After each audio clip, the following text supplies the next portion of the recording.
Halo semuanya, gue Ilham di sini. Selamat datang di channel Serem Katanya. Sebelum mulai ceritanya, gue bakal jelasin dulu kalau channel ini tentang pengalaman-pengalaman yang serem katanya. Yang dimana gue berusaha untuk menceritakan pengalaman pribadi yang dialami oleh gue tentang mereka yang berdampingan dengan kita. Eits, tapi belum tentu punya gue semua. Gue bakal berbagi pengalaman cerita teman-teman gue juga, bercerita tentang urban legend, pamali, dan hal-hal mistis lainnya. Cerita ini boleh dipercaya atau tidak, terserah sudut pandang kalian. Oke, langsung lanjut cerita. Juni 2019. Awal cerita dimulai dari gue yang pada bulan itu masih menginap di asrama kampus. Pada suatu malam, kelas gue diberi tugas dari dosen gue yang dimana kalian pasti pernah ngalamin. Dosen yang kalau ngasih tugas deadline-nya cuma 1 hari. Mantap. Dan harus dikumpulin pada esok hari jam 7 pagi, bos. Mantap kali. Kemudian bergegaslah gue ke kampus. Dan pada waktu itu, gue berangkat dari asrama jam 10 malam, lebih tepatnya 10.15 WIB. Dari asrama menuju kampus hanya 2 menitan dengan jalan kaki. Setelah sampai, gue langsung menuju ke gedung yang dimana cerita ini akan dimulai, yaitu gedung farmasi. Sebut saja gedung farmasi, oke? Gue menuju gedung tersebut karena wifi-nya kenceng dan posisi malam hari perpustakaan gak buka. Karena kalau buka gue pasti pilih perpus sebab wifi-nya lebih kenceng. Oke, lanjut.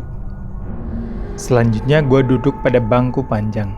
Bangku panjang yang ada pada lantai 1 gedung farmasi tersebut. Dan gue nyiapin laptop yang bakal gue gunain buat ngerjain tugas. Setelah semua siap, mulailah gue ngerjain tugas. Dan pada malam itu, cuman gue sendiri yang ngerjain tugas di situ. Dan ditemani satu pak security yang sedang keliling berjaga di gedung tersebut. Awalnya biasa aja. Waktu pak security itu selesai pengecekan gedung, terus beliau pergi ke pos penjagaan kampus yang ada di depan, yang sekitar berjarak 150 meteran dari gedung farmasi. Dan apa yang lu tahu? Gue sendirian di situ. Setelah itu mulailah hawa-hawa dingin yang menunjukkan pukul 11.30 malam, yang dimana gue merasa kedinginan dan tempat itu sangat sepi. Ya, awal mula biasa aja waktu itu, karena gue fokus ngerjain tugas yang tanpa sengaja dalam hati gue merasa ada sebuah ucapan keluar yang mengucap dingin yang sempat gue dengar. Waktu itu gue sempat dengar kayak gini, dingin. Siapa yang ngucap? Gue gak tahu. Tapi gue positif thinking aja, karena gue lagi mainan laptop sambil YouTubean.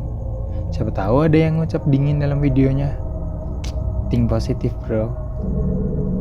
Mendekati jam 12 malam, dimana gue mulai merasa merinding karena suasana begitu hening dan suara-suara kecil pun terdengar. Mulailah tuh ketukan-ketukan kecil dari kaca. Cak, cak, cak. Nah, yang terdengar dari kaca. Dan gue lihat dari atas. Ya, sial. Ternyata sebuah burung menabrak-nabrak jendela. Ini apa? Namun ada ketukan yang agak lebih keras, dimana itu membuat gue gugup. Yang dimana titik puncak tersebut akhirnya datang. Yoi bro. Dan membuat gue ngomong dalam hati, anjir, perasaan nyongor enak ya. Dalam bahasa Jawa. Kalau ditranslate, anjir, perasaan gue gak enak ini. Sekilas gue masih gugup, tapi biasa aja. Karena dia jauh, gue bisa lari kapanpun.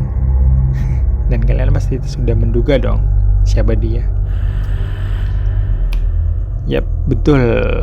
Ada mbak baju putih berambut hitam panjang menutupi mukanya di jendela lantai 3 gedung farmasi. Yang gue lihat sih, perkiraan sih tua, tapi nggak terlalu. Dan aura yang gue lihat pada waktu itu berwarna biru. Yang gue tahu, biru, kedinginan dan merasa kesepian. Ya, diambil dari cerita ini, kalian bisa percaya atau tidak, terserah sudut pandang kalian. Oke? Kalau gue bercerita tentang pengalaman gue sendiri. Oke? Setelah gue tahu Sekitar 2 menit setelah kejadian itu, gue beres-beres lah untuk pulang. Shutdown laptop, cabut charger, terus masukin ke tas. Gue langsung cabut pulang ke asrama. Pada hari itu gue gak mikirin tugas udah selesai atau belum. Ya, namanya orang gugup, sendirian, diperhatiin sama dia. Dianya siapa coba? Oke, gue Ilham. Terima kasih telah mendengarkan cerita gue. Kalau kurang atau mau ngasih saran atau kritik, kalian bisa komen di bawah. Oke? Tapi ceritanya belum kelar. Di jalan masih banyak hal yang pengen gue ceritain lagi, yaitu pohon nangka, samping kampus, dan tikungan asrama. Oke? See you next time. Terima kasih semuanya udah dengerin cerita gue. Hanya sekedar share pengalaman aja. Mau kalian percaya atau enggak itu terserah. Gue di sini bertujuan untuk menghibur kalian. Soal cerita yang gue bagiin bisa jadi beda sudut pandang atau salah. Kalian bisa ngasih saran atau cerita yang berbeda dari sudut pandang kalian. Silahkan. Thank you and see you next time.